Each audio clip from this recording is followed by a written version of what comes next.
ก็ดีในรถในลางก็ดีเอาละสตาญาติโยมเดี๋ยวเราค่อยมาพบปะกันเนาะตั้งอกตั้งใจเข้าไปไหว้พระพุทธเจ้าเสียก่อน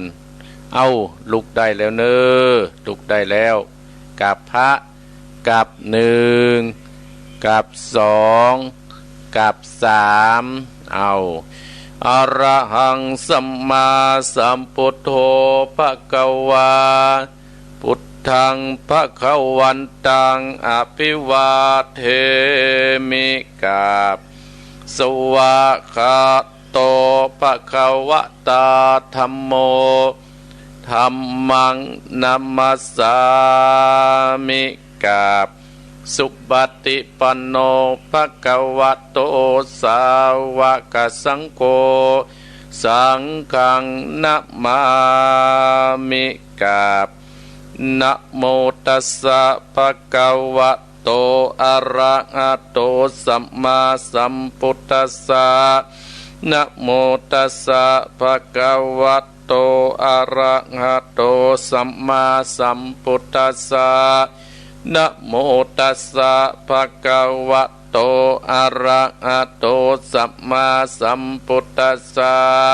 พุทธังสรณังคัจฉามิธัมมังสรณังคัจฉามิสังฆังสรณังคัจฉามิตุติยัมปิพุทธังสรณังคัจฉามิตุติยัมปิธัมมังสรณังคัจฉามิตุติยัมปิสังฆังนังกัจจามิตติยัมปิพุทธังสรณังกัจจามิตติยัมปิธัมมังสรณังกัจจามิตติยัมปิสังฆังสรณังกัจจามิอิติปิโสภควาอะระหังสัมมาสัมพุทโธวิจจารณะสัมปันโน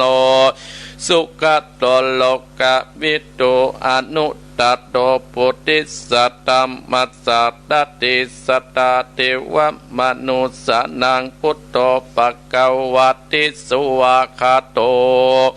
ภควตาธัมโมสันติติโกอาการติโกเอหิปัจจิโกโอปนะญิโกปัจจตังเวทิตาโปวินโยอิติสุปฏิปันโน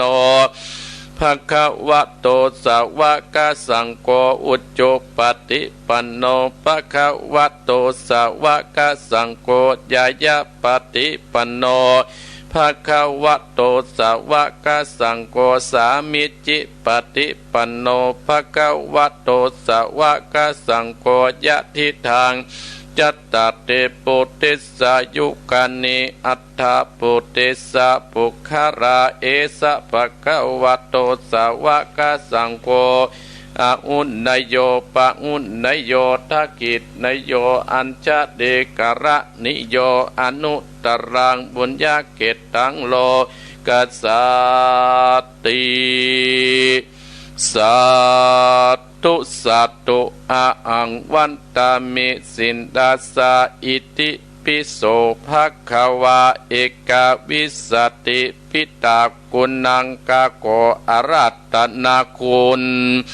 พระปิตาเสาเอตจุงมาอยู่กำกวาตวาตัสสะมาตากุณังกาโกอารัตนาคุณพระบรรดา12จุงมาอยู่กำสายเอกุณติงสา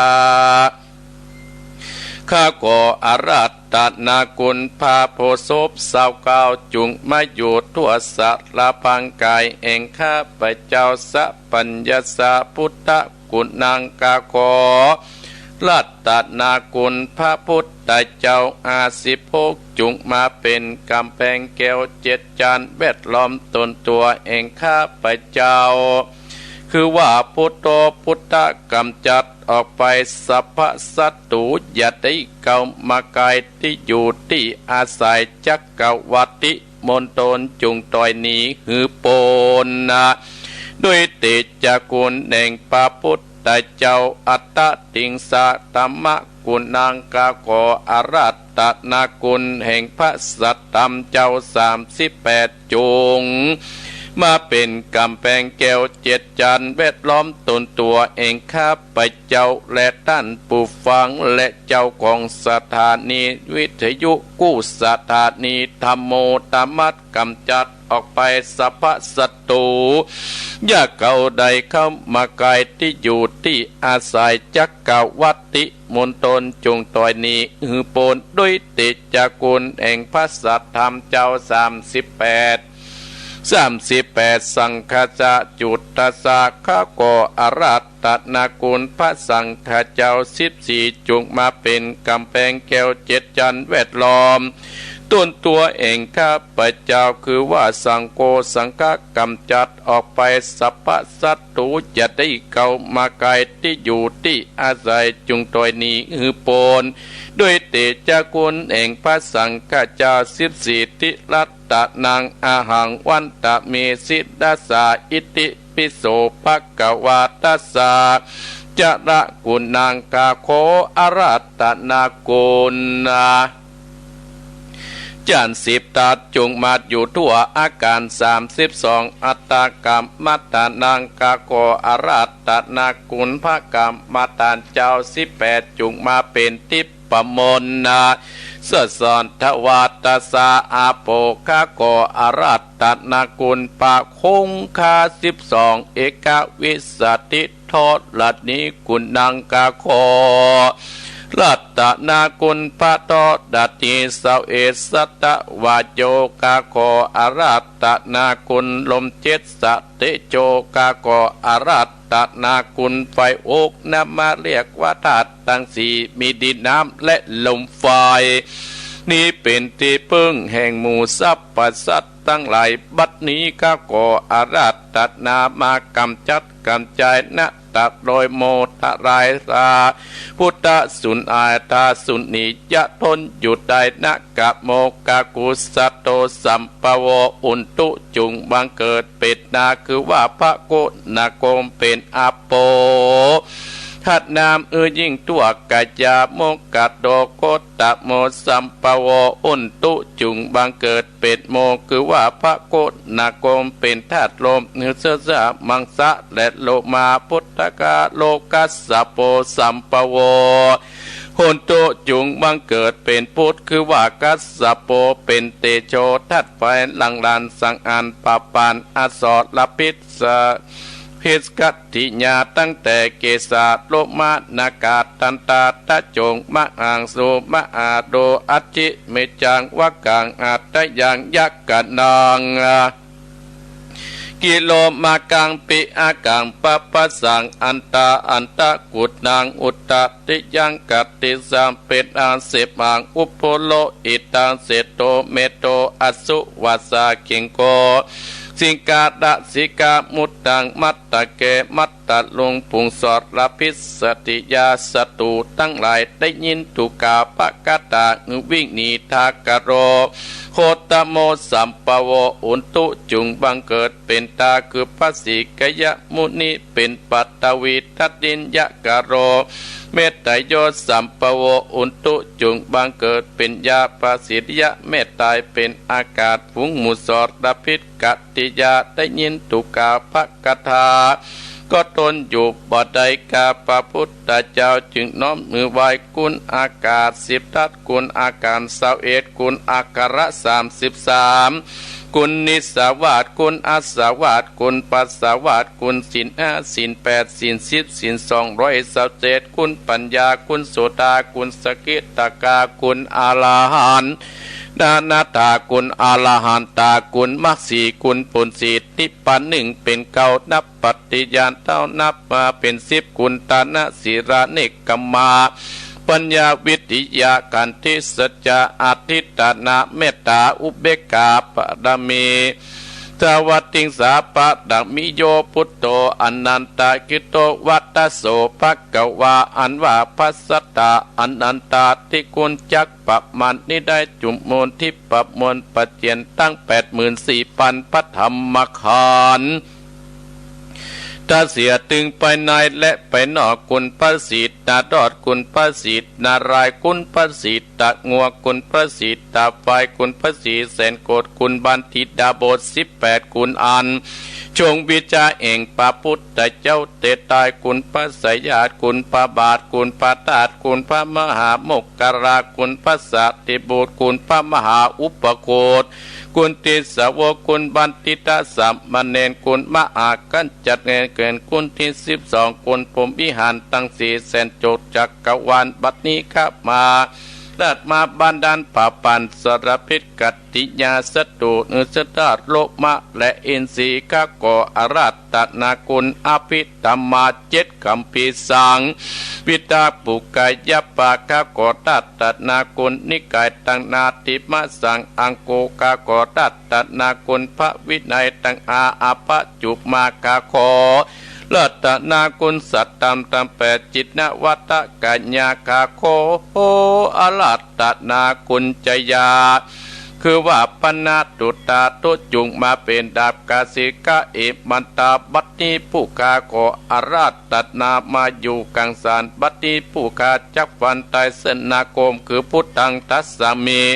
ธรรมังตัสสะมิสังฆังตัสสะมินะโมตัสสะสะนะโมนะโมตัสสะปัสสะตุก็ขาดเป็นปุงที่เลือดที่อยู่ใดอินทรีย์นี้ไปอยู่นอกกักกะวานกูจากห่างองค์การนักกิ่งบันดาล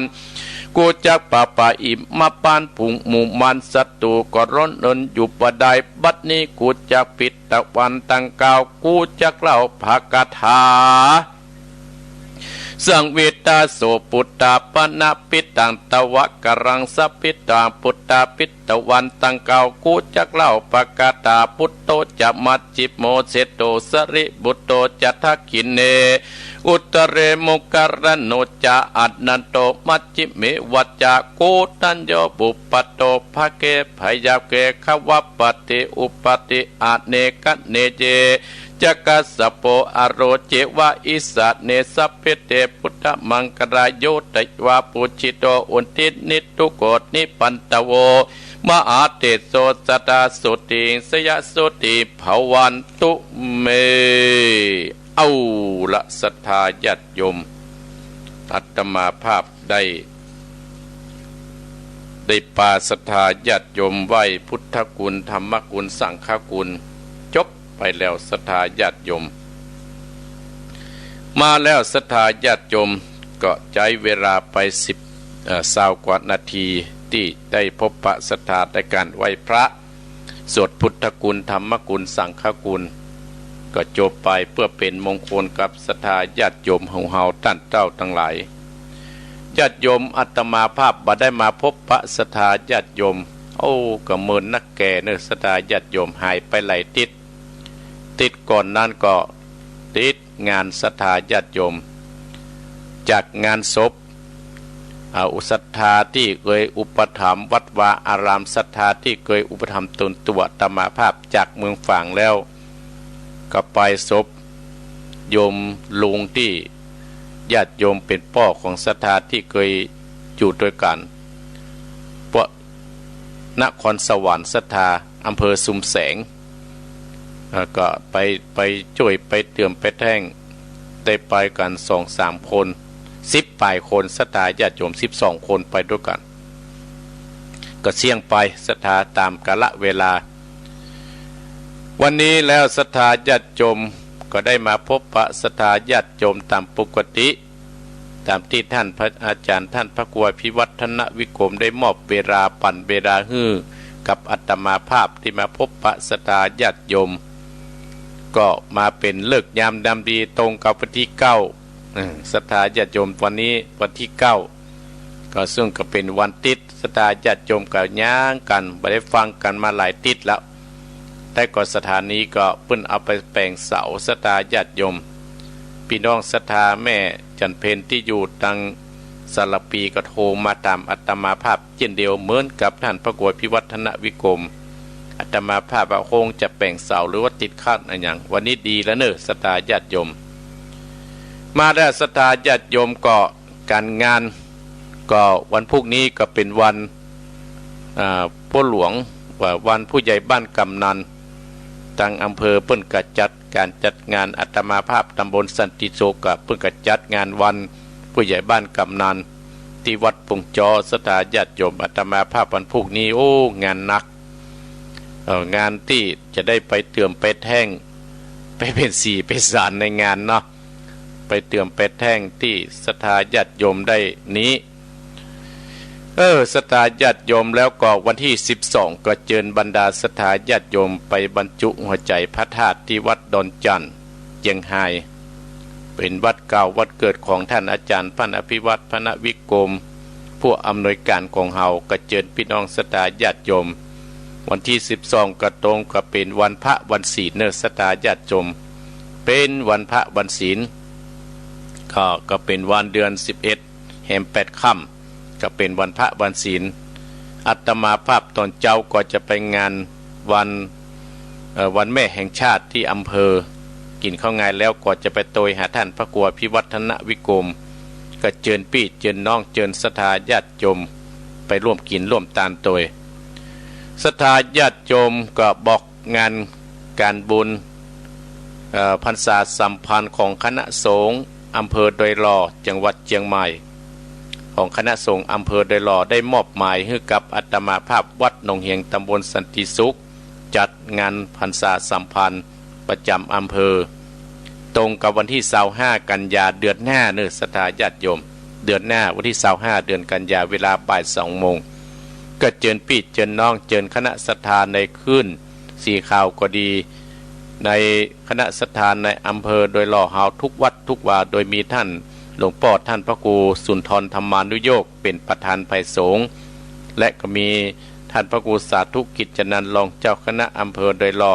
เป็นรองประธานตลอดถึงคณะสงฆ์ทุกรูปทุกวัดทุกวาก็จะได้มารวมกันวันที่25เดือนกันยาเนื้อสถาญาติโยมบอกล่วงหน้าเนาะแล้วก็รู้สึกว่างานของวัดน้ำเพอพระวัดน้ำเพอพระของท่านพระครูสิงห์ทองเนาะแต่อาตมาภาพจังหูก็เดือนตุลาเนื้อวังศิลาเลิกก็วันที่25เดือนตุลาเนี่ยสงสัยแล้วพร้อมกับมีงานกฐินก็เชิญพี่น้องจ้องของเฮานั้นไปร่วมกันที่อำเภอพระก็เชิญพี่น้องศรัทธาญาติโยมอาตมาภาพอะไรละเอียดไปวัดต่างๆคุณลืมไปแล้วแต่จำว่าเป็นวันของน้ำเพื่อพระวัดโพธิมงคลน้ำเพื่อพระวันที่25ตุลากันเนาะเป็นวันกฐินโดยก็เชิญพี่น้องศรัทธาญาติโยมเฮาทุกท่านทุกคนเนาะเอาละศรัทธาญาติโยมอนุโมทนาคนที่เข้ามาพออนุโมทนาขอบคุณท่านอาจารย์พัฒตะวันชัยเกษวัดชิมพีวานบ้านแม่และโยมสลินทิพย์เข้ามาพอเนาะและโยมวารีนันทนัทและโยมอัมพรกันทมีและโยมพิไลวันใจดวงแก้วโยมพิไลวันโยมยุพินเล็กก้าอนุโมทนาสาธุเนอที่เข้ามาพอเนาะอนุโมทนาสาธุโดยและโยมปารมีวังใจชิดสุบเตี้ย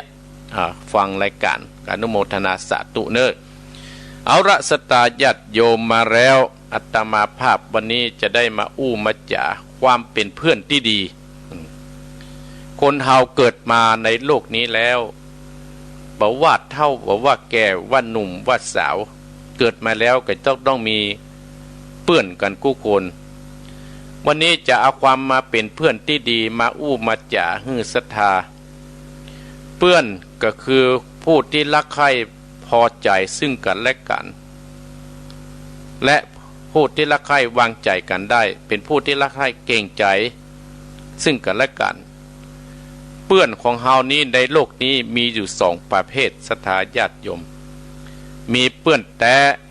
และเพื่อนเทียม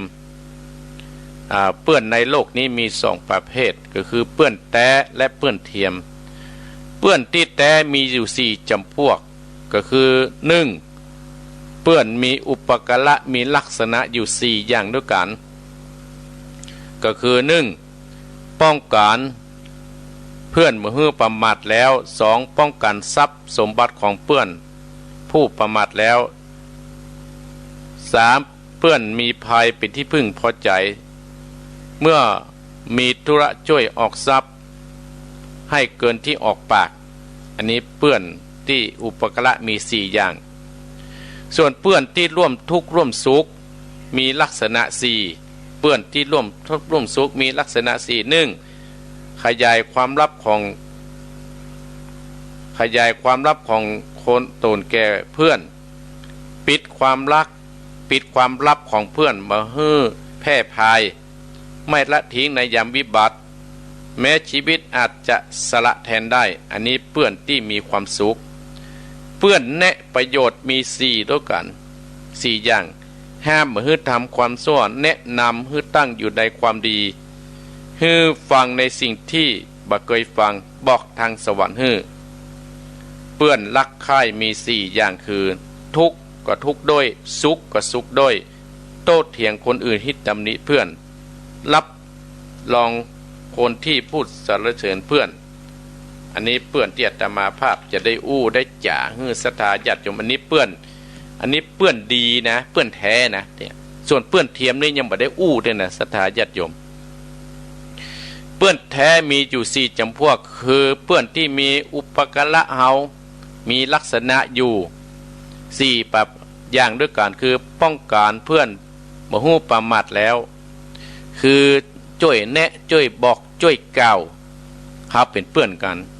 โอ้สิ่งนี้มันดีเนอะสิ่งนี้มันบ่ดีเนอะช่วยแนะช่วยนำบ่ฮื้อมันได้บ่ฮื้อเฮาเนี่ยได้เสียอกเสียใจเวลาเปื้อนไปตั้งสิ่งไม่ดีเปื้อนแต่นั่นที่เป็นเปื้อนเฮานั่นน่ะบอกโอ้นี่มันบ่ดีอย่างอันนี้เนี่ยป้องกันทรัพย์สมบัติของเปื้อนบ่ฮู้ผู้ประมาทบ่ฮื้อประมาทในทรัพย์สมบัติที่เฮามีแล้วกลัวเปื้อนเฮานั่นเอาไปใจสวยในสิ่งที่บ่ดีเล่นการพนันก็ดีอันยังก็ดีเฮาเป็นเปื้อนเฮาก็แนะนำเมื่อภัยพิบัตินี้เป็นที่พึ่งได้เมื่อมีเหตุการณ์ทุกข์ได้ยากมีอันยังเกิดขึ้นเฮามีเปื้อนน่ะตั้งมีเปื้อนแต่น่ะสามารถช่วยเหลือเฮาเติมแท่งเฮาได้ทุกสิ่งทุกอย่างที่เกิดขึ้นในชีวิตประจำวันของเฮาแม้แต่การนิดการน้อยการได้บ้านการให้การสวนเฮามีเปื้อนเฮาก็ไปช่วยเติมช่วยแท่งโดยบ่ต้องคิดกล้าจ้างใดๆทั้งสิ้น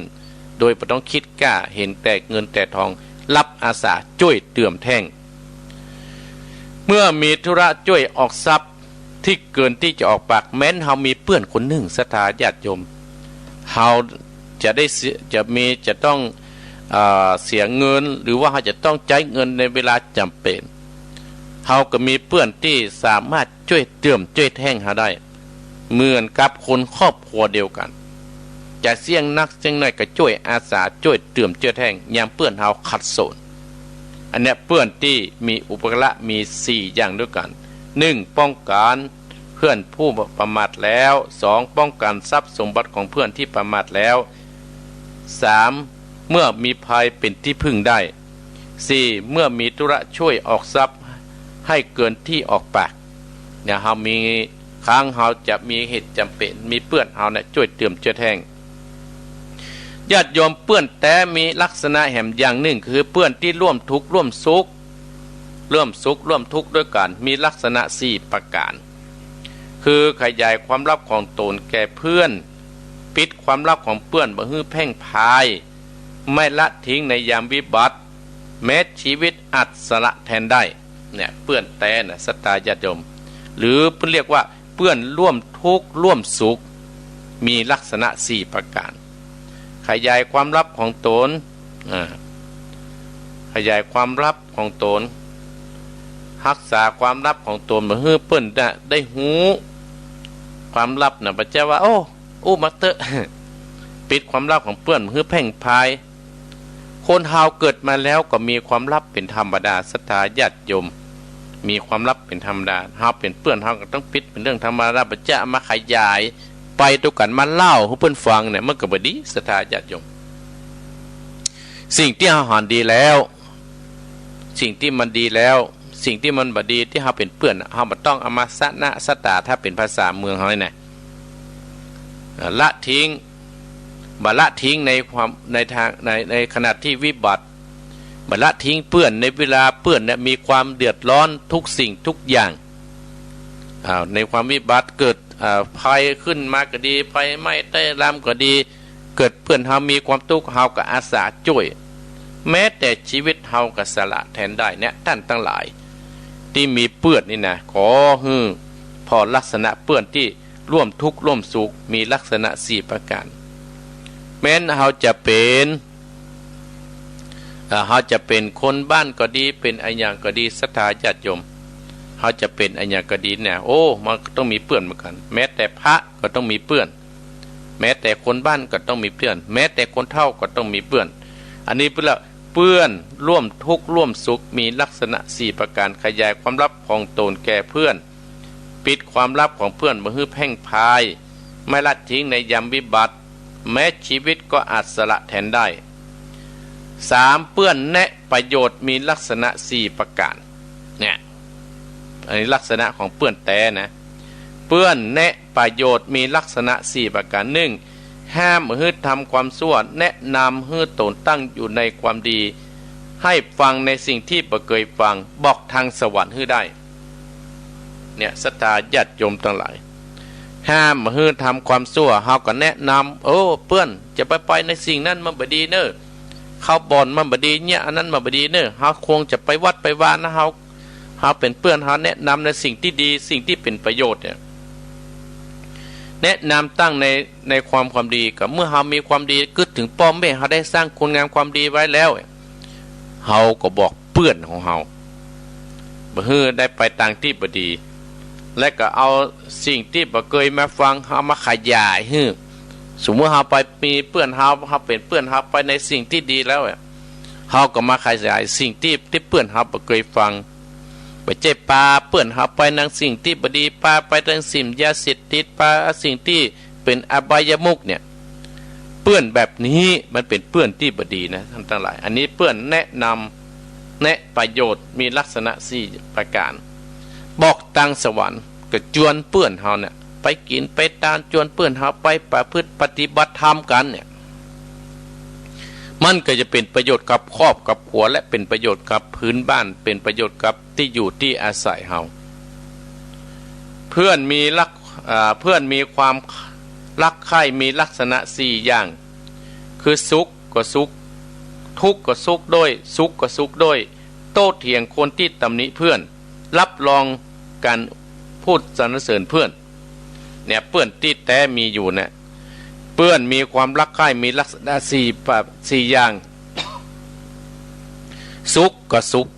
ทุกข์ก็ทุกข์ด้วยท่านทั้งหลายสุขก็สุขด้วย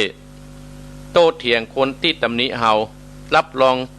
กรรมอู้ที่เพื่อนอู้ไป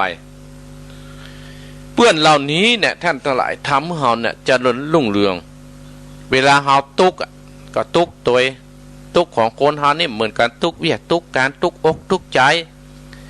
เวลาเฮามาหาเพื่อนเฮาเรื่องทุกข์กับลูกกับเมียก็ดีทุกข์กับอะไรอย่างก็ดีเฮาก็ทุกข์เหมือนเพื่อนเนี่ยเวลาทุกข์ก็ทุกข์โดยพระเจ้าว่าโอ้เวลาสุขนี่โดดเข้าหาเพื่อนเวลาทุกข์นี่ละทิ้งเพื่อนเฮาเวลาเพื่อนมีกินนี่อวดนี่บ่ใช่ อันนี้เพื่อนนี่มันเป็นท่าเนอะโตเถียงเมื่อมีคนตำหนิเพื่อนเฮาบางคนเนี่ยโอ้เป็นเพื่อนกินเพื่อนอยู่ด้วยกันไม่ได้แท้นะศรัทธาญาติโยมได้ยินคนอู้ว่าคือเพื่อนเฮานี่นะโอ้ก็ไม่ใช่ไปเสริมแฮมก็บ่โต้เถียงอันนั้นสักอย่างเพื่อนเหล่านี้เนี่ยเป็นเพื่อนที่ดีเฮาควรจะเอาบ่ต้องเสดายเข้าบ่ต้องบ่ได้เสดายทรัพย์ที่เฮามีเด้อรับรองสิ่งที่เฮาเพื่อนเฮาอู้เฮาช่วยกันรับรองในสิ่งที่เฮาอู้อันนี้เพื่อนแต่ศรัทธาญาติโยมทั้งหลายโอ้อนุโมทนาแม่จันเพนเนอร์ชัยรอบที่ได้เข้ามาพอกำกวดที่อยู่เนี่ยอนุโมทนาสาธุด้วยเนาะโอ้อันนี้ก็คนเข้ามาพอนักพอสมควรโอ้อันนี้ก็เป็นอันนี้อยู่เพื่อนแม่จิรพันธ์โมป้ออันนี้เป็นภาษาอังกฤษอ่านประดานอนุโมทนาสาธุเนอะแม่เดือนเพลินทิมว่างเนาะโอ้แม่เดือนเพลินเข้ามาดูอนุโมทนาสาธุด้วยอนุโมทนาสาธุที่เข้ามาพอเนาะเดี๋ยวอาตมาภาคก็จะอุดต่ออยู่โยมแม่นงรักพิษทองจาโอ้สบายดีเนาะอนุโมทนาสาธุเนอะ อันนี้เปื้อนศรัทธาญาติโยมเขาจะมีเขาเป็นคนเฒ่าเปื้อนจนไปกินไปแต่นี่คือเปื้อนดีหรอส่วนเปื้อนเทียมเนี่ยศรัทธาญาติโยมมันมีอยู่ลักษณะแห่งอย่างหนึ่งเปื้อนเทียมนี่ก็มีอยู่4จำพวกเหมือนกันตะกี้อู้ถึงเปื้อนที่ดีไปแล้วเปื้อนเทียมนะเปื้อนปอกลอกเนี่ยเปื้อนดีแต่อู้เปื้อนหัวประจบเปื้อนซักซนประตังทางสิบหายเนี่ยเปื้อนมีลักษณะ4ประการเปื้อนปอกลอกมีลักษณะอย่างใด1คิดเอาแต่ได้ไฟเดียว2เสียน้อยคิดจะเอาฮื้อได้มากๆฮื้อได้นักเมื่อมีภัยแก่ตัวทำกิจของเพื่อนคบเพื่อนเพราะเห็นแก่ประโยชน์ของตัวเปื้อนปอกลอกมีลักษณะ4ประการคิดเอาแต่ได้ไฟเดียวสตาญาติโยมโอ้ถ้าตาตัวจะเสียตาโจจะเลี้ยงเปิ้นมาเอาแล้วดดหายแสบเสียน้อยคิดจะฮื้อได้มากคบเปิ้นแล้วฮื้อเสียของตัวก่อนน้อยที่สุดแล้วตัวฮื้อได้นักมากฮื้อได้กำไห้นักเนี่ยเมื่อมีภัยแก่ตัวทำกิจของเพื่อนละทิ้งเปิ้นคบเพราะเห็นประโยชน์ของตัวบางคนเนี่ยศรัทธาญาติโยมคบเฮาเนี่ยเมื่อเห็นประโยชน์กับตัวโอ้ตอนที่จะได้ประโยชน์จากเปิ้นนี่พ่อเข้าหาเข้ากอยจ่วยเปิ้นอย่างอันนี้ได้ประโยชน์ดังใจละทิ้งเปิ้นแล้วอันนี้ลักษณะเปื้อนปอกลอกมีลักษณะ4ประการเปื้อนที่ดีแต่พูดมีลักษณะ4อย่างเวลาก็กินไปนะศรัทธาญาติโยมเนาะเก็บเอาของล่วงแล้วมาประสายอ้างเอาของที่ยังมีมาประสายสงเคราะห์ด้วยสิ่งหาประโยชน์มิได้ออกปากพึ่งบ่ได้เปื้อนมีแต่อู้มีลักษณะ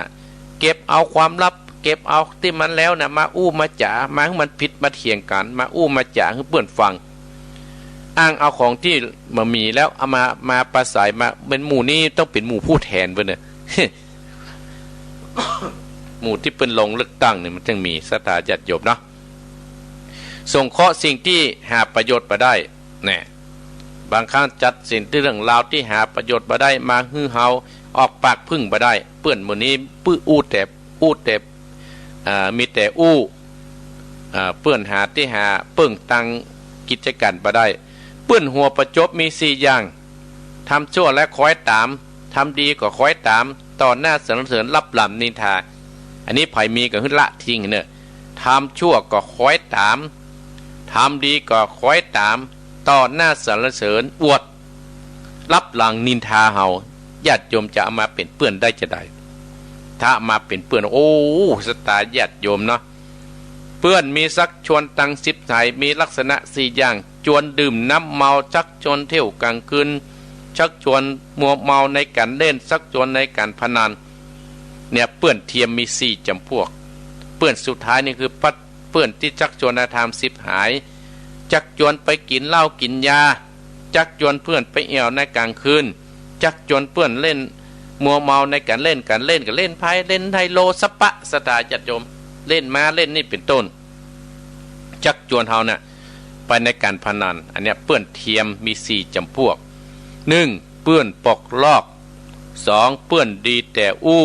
3เปื้อนหัวประจบ4เปื้อนซักชวนในทางสิบหายอันนี้เปื้อนเทียมเปื้อนปลอมที่จะอาศัยเฮาเนี่ยยังกำปุ้นว่าเพื่อนธุระช่วยประคองไม่ต้องให้เพื่อนยามยากจนเจียนให้ไม่ต้องขอเพื่อนอยากพบออกไปไม่ต้องรอเพื่อนสุขท้อปลอบใจไม่ต้องควรเพื่อนมีแต่มีสุขทุกที่ยินดีด้วยเพื่อนทุกช่วยทุกที่คอยมีส่วนเพื่อนทำชั่วคอยชี้ความดีชวนเพื่อนทำดีควรทุกทีพลอยดีใจเนี่ยเพื่อกรรมมันหนึ่งมีหรอกเพราะฉะนั้นอาตมาภาพจึงได้นำเอาเปื้อนในโลกนี้มาอู้มาจ่าเปื้อนเฮามีลักษณะอยู่มีอยู่2ประเภทคือเปื้อนแต่และเปื้อนเทียมที่อาตมาภาพได้ได้มอบให้สตาญาติโยมแล้วอาตมาภาพก็จะได้เอาเรื่องนิทานสอนใจมามาจ่าให้ศรัทธาญาติโยมก่อนที่จะเปิดสายในตอนเช้านี้ อันนี้เรื่องว่าโม่วิเศษสถาญาติโยม โม่วิเศษโม่วิเศษมันจะเป็นจะได้ว่าการได้สิ่งใดก็ตามที่ตนเองบ่ฮู้อย่างท่องแท้นอกจากจะไม่เกิดประโยชน์แล้วยังนำความวิบัติมาให้อีกด้วยเหมือนกับปัญญาของคนเฮาที่มีอยู่เราควรใช้ให้เป็นใช้ในทางที่ถูกที่ต้องก็ย่อมจะได้รับความวิบัติมาเป็นรางวัลได้ดังมีปดใจที่อาตมาภาพจะเล่าให้ศรัทธาฟังในการครั้งหนึ่งนานมาแล้วศรัทธาญาติโยมก็มีหมู่บ้านแห่งหนึ่งอยู่ใกล้ฝั่งทะเลครอบครัวนี้ก็มีอยู่2พี่น้องด้วยกันคนโตไอ้บ่าวชื่อว่านายทองน้องเล็กชื่อว่านายเงินทั้ง2คนเนี่ยศรัทธาญาติโยมเป็นนอนที่กำพร้าตั้งแต่ยังเด็กอาศัยญาติพี่น้องเลี้ยงจนเติบโตเมื่อคนโตเป็นหนุ่มแล้วทั้งสองก็ไปทำงานเลี้ยงชีพไปเป็นวันๆและเมื่อนายทองแต่งงานแล้วก็ย้ายไปอยู่ที่บ้านภรรยาที่หมู่บ้านอื่นต่อมาวันหนึ่งก็มีชาวบ้านเขาจะทำบุญในหมู่บ้านป้นหลวงบ้านก็ได้เป่าประกาศให้กับคนที่จะไปทำบุญกันญาติโยมทั้งหลายนายเงินซึ่งก็อยากร่วมทำบุญกับเขาแต่บังเอิญวันนั้นที่บ้านของเขานั้นมันมีอะไรอย่างสักอย่างข้าวสารจากกอกหม้อก็บ่มีเขาจึงปิกไปหาอ้ายของเขาที่อยู่แห่งบ้านหนึ่งเพื่อหวังจะยืมเงินนั้นมาซื้ออาหารเพื่อประทำบุญกับพี่น้องชาวบ้านโดยนายทองพี่ทองไปในนั้นน้องเปิ้นไปขอยืมเงินเพื่อมาทำบุญในวันพุธไปขอกับอ้ายของเปิ้นศรัทธาญาติโยมผลสุดท้ายว่าบ่ได้สักบาทโดนไกอ้ายไล่ออกจากบ้านจากนองด้วยบ่เลวแลแหมในเงินซึ่งเป็นน้องก็บ่ฮู้จะทำจะใด3 วันนี้เขาก็บ่ได้กินข้าวหิวก็หิวกดมิ่งฮือปี้เปิ้นก็มิ่งเดินอูบเดินพมพามอูบจมไปขึ้นกองไปเสียใจที่อ้ายเปิ้นประจ่วยในขณะนั้นก็มีชายสลาแปลกหน้าคนหนึ่งอินดูศรัทธาญาติโยมเกิดอินโดก็ถามว่านายทองมีไอ้หยังนายเงินมีไอ้หยังโอ้โคตรถึงกับพี่ไอ้ทองเนี่ยนะไปขอความเจ้อเหลือบ่ได้ชายสลานั่นก็เลยบอกว่าในเงินเอาอย่างนี้ก็แล้วกันค่านี้มีของวิเศษก็คือก็มีสร้อยมุกเนี่ยอยากให้เจ้าถ้ามีคนมาขอซื้อนี่เจ้าไปอย่างอีเนอบอกแนะนำสอนเป็นอย่างศรัทธาญาติโยมทั้งหลายแล้วจะมีคนแคะอยู่ที่ศาลาหันถ้าเปิ้นถามขอซื้อจะไปขายให้เปิ้นเอาของอย่างอื่นขึ้นก็คือจะมีโม่นี่หรอว่าไงโม่เข้านะกันเนาะ ในเงินก็เดินไปหาคนที่กลุ่มใจแค่เหมือนใจสลาบอกอย่างนั้นใจแค่หันสร้อยมุกอย่างนั้นก็ให้ได้ในเงินก็บักขายใจแค่ถึงเอาสิ่งของนั้นก็คือโม่นะฮึญาติโยมทั้งหลายโม่นี้เนี่ยศรัทธาญาติโยมเป็นโม่วิเศษสามารถบันดาลให้กับคนทั้งหลายได้อย่างที่เหมือนใจสลาได้แต่ต้องอธิษฐานเสียก่อนเมื่อในเงินได้โม่แล้วก็ศรัทธาญาติโยมก็เดินทางพลิกบ้านขนาดนั้นก็ถึงพลิกบ้านแล้วก็หิวศรัทธาญาติโยมในเงินก็เลยหมุนโม่นั้นโอ้ในเงินก็หมุนโม่ไปทางขวาปะเพื่อผลิตอาหารโม่นั้นก็ออกมาอย่างตั้งใจศรัทธาญาติโยมไหลมาเทมาเงินข้าวป่าอาหารที่ในเงินขยะได้กินอย่างอิ่มหนำสำราญในเงินกึดอย่างอันละไก่มูลไปทางซ้ายแห่งกรรมคือเป็นเศรษฐีก็ปลดเงินทองก็ไหลมาเทมาอย่างอันศรัทธาญาติโยมทั้งหลายเรื่องในเงินน่ะมีทรัพย์สมบัติเป็นมหาเศรษฐีนั่นก็เล่าดังไปถึงในทองซึ่งเป็นอ้ายของเปิ้นกับมาแอวในเงินก็มีน้ำใจมาถึงปุ๊บก็จวนกินข้าวกินน้ำศรัทธาญาติโยมทั้งหลาย ว่าจะเอาอยู่มาขอเงินอย่างอันนี้ได้โอกาสกับลักโม่ปนไปโม่วิเศษในทองลักโม่ไปสถาญาติโยมเพื่อจะให้เป็นเศรษฐีหมื่นน้องเพื่อนได้กันเนาะแต่ในทองนี่ใจโม่นั้นไปจะไปหนีไปอยู่บ้านก็กลัวเมียเพื่อนหูจะหนีไปห้านก็กลัวน้องเพื่อนไปตัวตันก็เล่นหนีลงทะเลไปขนาดนั้นหิวก็กึดจะได้โอ้เฮามีอาหารเนี่ยก็คือจีนเนี่ยสถาญาติโยมจีนมันจางก็เลยกึดว่ากินเข้าไปจีนนี่จางก็กึดโอ้เฮาก็มีโม่วิเศษเหรอก็เลยบอกว่าโม่จ๋าอธิษฐานหมุนไปสถาญาติโยมหมุนไปทางขวาปลดเขาได้เกลือกันไหลออกมากับสถาญาติโยมเต็มเหือฮะกะก็ในทองเนี่ยหมูฮูกับการปิดโม่หมูฮูจะหมุนไปได้โม่นะกับผลิตเกลือออกมาติ๊กกลางทะเลจนเกลือนั้นล้นเหือในทองนะสถาญาติโยมผลสุดท้ายในทองก็จมน้ำไต่ทะเลคือน้ำทะเลกับเกมด้วยเกลือของในทองที่โม่วิเศษที่ลักเอาโม่พุดปล่อยเนี่ยท่านทั้งหลายจะหันว่าน้ำทะเลเนี่ยเกมให้เกมเพราะว่าในทองเนี่ยนะเอาลักโม่พุดปล่อยแล้วก็ไปหมุนไปแล้วก็หมุนประจ้างกันเลยเกลือเอาผลิตมาจนถึงฮอดปัจจุบันเนี่ยนิทานเรื่องนี้นะท่านทั้งหลายสอนเราว่าจะได้คนที่ทำอะไรมาแล้วแม้จะมีของดีวิเศษสักเพียงใดก็ตามถ้าไม่รู้จักศักยภาพของสิ่งนั้นๆย่อมมาสามารถที่จะใช้ให้เกิดประโยชน์ได้เลยคนที่ถือความโลภมาครอบงำจิตใจย่อมจะเอาตัวบรอดเหมือนในทองดั่งในนิทานเตี้ยตมาภาพคือนิทานนี้สอนว่าเฮานั่นเกิดมาแล้วจะไปเป็นคนคิดโลภเฮาเนี่ยห่านใจคนนักๆแล้วเฮาจะนั่งอยู่ในจิตใจของคนท่านทั้งหลายอันนี้ตมาภาพก็ได้อู้ได้จ๋าเป็นข้อคิดกับบรรดาศรัทธาญาติโยมเรื่องของเปื้อนแล้วก็เอานิทานนี้มาเล่าให้ศรัทธาให้คนเฮาเนี่ยให้มีความเห็นอกเห็นใจต่อเปื้อนเอาละศรัทธาญาติโยมเวลาที่เหลือนี่เนาะอันนี้พระโทรมาโทรเข้ามาเน้อศรัทธาญาติโยมโทรเข้ามาที่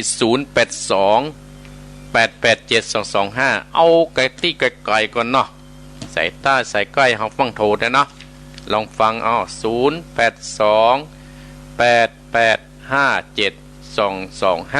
เอาลองโทรเข้ามาเด้อศรัทธาญาติโยมอนุโมทนากับโยมปี่พัชนานพิจิตรไพศาลที่ฟังอยู่เนาะที่อยู่คูเมืองอนุโมทนาสาธุเนอะโยมใส่ฝนกันทะยวงลุกตื่นแล้วเนาะอนุโมทนาสาธุโทรมาเนอะนะโทรมาโทรศัพท์ดักปิ้งสัญญาณก็มีอยู่วันทุกคนดักโทรเข้ามาได้0828857225ทั้งเมืองฝังว่าจะได้ยินก่อในเมืองเฮาว่าจะได้แจ่มจันทร์สีล้อมอนุโมทนาสาธุลองโทรเข้ามาเนอะ0828857225เอาสายแรกเข้ามาละสถาญาติโยมที่ไหนเจริญปอนเจ้าค่ะพระอาจารย์เจ้าท่านก็โหนี่ไผ่ห้าหันจำเนี่ยสั่งอะเจ้าแม่ปณีได้ยินทีก็วันนี้จะเป็นป้อยดีขนาดเลยเจ้าป้อยดีนะแม่ปณีเนาะเจ้าฝนตกก็ฝนตกอยู่ก็มันตกแมลงอะเจ้าวันนี้ได้มาตกจ้ะตกแมลงเนาะเจ้ายินดีเนอะแม่เนอะเจ้าขอบคุณนะมากไว้สารนะเจ้าที่ให้ความแสงสว่างกับญาติธรรมทุกท่านทุกคนนะเจ้ายินดีเนอะแม่เนอะเจ้ากับไว้สารนะเจ้าเจริญพรแม่ปณีฝางเจริญพรไว้สาเจ้าท่านพระครูเจ้าแม่จันทิพย์เจ้าบ่ได้ยินด่าอะไรเสียแล้วเจ้าวันนี้วันแรกเนาะแม่เนาะเจ้านี่วันแรกเสียงชัดเกมดีขนาดนี้เจ้าสาวม้อยล่อยินดีนะแม่เนาะเจ้ามีความสุขแล้วนะได้ยินแล้วมีความสุขแล้วเนาะ เจ้ามีความสุขแล้วห่อนหาฐานนี้ไหนกันหับมาได้ยินดีเนอะอยู่กับมหาจุฬายินดีแม่เนอะก็หามหาจุฬาเจ้าเจริญปอนไว้สาเจ้าเป็นกำลังใจทำประโคเจ้าโทรเข้ามา0เจ้าเจริญปอน0828857225เจริญปอนอยู่ที่ไหนโยมแม่บัวคามกระแจงอย่างหนองร่องเจ้าแม่บัวคามว่าจะได้วันนี้ฟังกันวันแรกวันละเนาะวันเตะถามกับม่วนก็ได้ฟังเต้ทับนะแม่เนอะเจ้าลูกเจ้าได้แต่บทหวานฟังไหวฟังกี่ไหวพระสวดพุทธคุณเป็นองค์ม่วนเนาะม่วนดีเนาะสักเย็นนี่เจ้าบุญรักษานะแม่เนอะเจ้ากับวันษาเจ้าแม่บัวคำเจริญปอนโทรเข้ามา0828857225ตั้งสารปีว่าจะได้ตั้งสารปีโทรมาอยู่พิกัดไหนลองบอกกันเนาะชัดเจนก่อนว่าจะได้อนุโมทนากับโยมที่เพิ่นตื่นเช้าเพื่อเข้ามาทางเฟซทางไลน์อนุโมทนาสาธุเนอโยมว่าจะ0828857225ก็จะ5 โมงแล้วนะก็ได้จัดเทศธรรมแล้วได้จัดเทศธรรมเราจะตื่มน้ำสักกั๊มนี่จะเทศธรรมต่อญาติโยมอัตมาภาพอนุโมทนาสาธุเนอที่ติดตามโดยสงสัยโทรศัพท์ให้เขาอยากเลยดักปิ้งเนาะก็มีแม่ปานีฝางแม่จันทิพย์เขตกรามเชียงใหม่แม่บัวคำหนองร่องโทรมาใครอยู่ใกล้อยู่ไกลตั้งโทรมานิดจังได้หมู่948เจริญปอนอาจารย์ท่านผู้ร่วมพยาบาลลานนาลานนาได้ยินเสียงจากเป็นใจแล้วนะวันนี้อยู่ตังดาอยู่ที่พิกัดไหนตัวนี้อยู่พิกัดลงมาลานนาเนี่ยอนุโมทนาเนาะเป็นกำลังใจฟังอยู่เนาะยินดีนะแม่เนอเจริญปอนลานนาเจริญปอนเอาไม่เจริญปอนได้ยินก็ได้ยินครับน้องเบลเด้อน้องเบลฟังไหนฟัง104ครับฟัง104ถึงวันฟังดังได้ครับเดี๋ยวจะไปกาดนะครับยินดีเนอะเอาไว้สาเนอะคือกำลังใจนี่ก็อัตมาก็คือกำลังใจน้องเบลเนอะเอาไว้สาเขาอยู่รายการนี้เป็นเบอร์เนอเจริญปอนเนอะน้องเบลเนอะเจริญปอนวันสาเจ้าอยู่ที่ไหนอยู่บ้านแม่บัวคำบ้านแม่งามเล็กเจ้าแม่บัวคำเจ้าแม่บัวคำไม่งอนนะแม่เนาะไม่งอนคือเล็กเจ้าไม่งอนชัดเจนดีแล้วแม่เนาะเจ้าชัดเจนเจ้าฟังแล้วเป็นจะได้ม่วนใจเจ้าม่วนอกม่วนใจลูกเจ้าเนี่ยแม่แต่วันนี้ไปดังได้วันนี้อยู่บ้านก็ได้ฟังเทศธรรมต่อนะแม่เนอถึง6 โมงนะแม่เนอบอกคุณเปิ้นโทรกันแม่เนอแม่งอนเนอไม่ต้องมาทำนะครับยินดีแม่เนอแม่คำเนอเจ้าเจริญปอน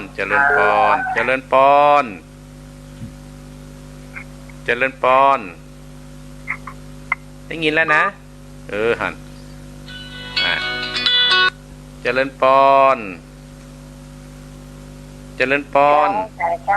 อยู่ที่ไหนอยู่ประเดี๋ยวจะไม่นอนเจ้าไม่นวลหายไปหมื่นตั้งเงินนะเจ้าไม่นวลลูกเจ้าได้ฟังแน่นฟ้านะเจ้าฟังแน่นฟ้าเนาะชัดเจนมาใกล้ๆนะแม่เนาะเจ้าแล้วฟังเต็ดต่อนะแม่ถึง6 โมงเนอะเจริญปอนแม่นวลประแดดเจริญปอนขอบคุณสาครับท่านพระครูป้าน้อยครับผมบุญป่านมาสอยบุญป่างเขาป้าน้อยป้านึกว่าบ่โทรมาหากันแล้วโทรก็ฟังหาพระครูอยู่ซึ่งวันใครมีซึ่งวันคนหรอกได้ฟังเต็ดทำต่อนะนี่กำลังใจอยู่ วันที่12 กันยาพระครูจะได้มาขอครับ ไปกะถ้าปุ้นน้อยห้องแม่นไปแน่ ดีละขอฟันถึงเถอะ เนาะ12 กันยาปะกะที่วัดพระบาทอุดมนะครับ ผมทำไรสาครับผม เจริญปอนปุ้นน้อยปุ้นปันเจริญปอน เจ้าไอ้สาเจ้า โอ้อันนี้ได้กันเลยกัดนัด เจ้า ว่าจะได้จะแม่ว่าได้ คุณว่าแม่ก่อนโอ้ยตื่นนึงเจ้าเดี๋ยวจะวางฟังเลยเนาะ ดีละคือกำลังใจกันไปเนาะ เจ้าพูดว่าโทษนะขาดลูกคุณเนาะเอาของมันทุกเรื่องไปนะเจ้า ยินดีเนอ เจ้า บุญรักษาแม่เนอแม่น้อยเจริญปอนแม่น้อยกัดนัดแม่น้อยเจริญปอน เจ้ากับพระเจ้าเจ้าธรรมภูไม่สุเกี้ยวศิลปร แม่สุกแก้วแม่สุกแก้วโอ้วันนี้เข้ามาแล้วแม่สุกแก้วเข้ามาละ เจ้าได้ไหว้พระได้ฟังสติเตือนใจคือฟังและเน้อเพื่อนแม่ ยินดีนะแม่เนอ เจ้ากับไพศาลเจ้าสา เจ ธุ ริญ สา ป ธุ อ เจ้าน เจริญปอน ครับไว้สาท่านพระครู โอ้ปนเลี้ยงมาแล้วปนเลี้ยงพ่อบุญตาล นั่นเนอ พ่อบุญตาลวันนี้ปันดังได้ วันนี้จะไปบ้านเวียงกำ อ๋อ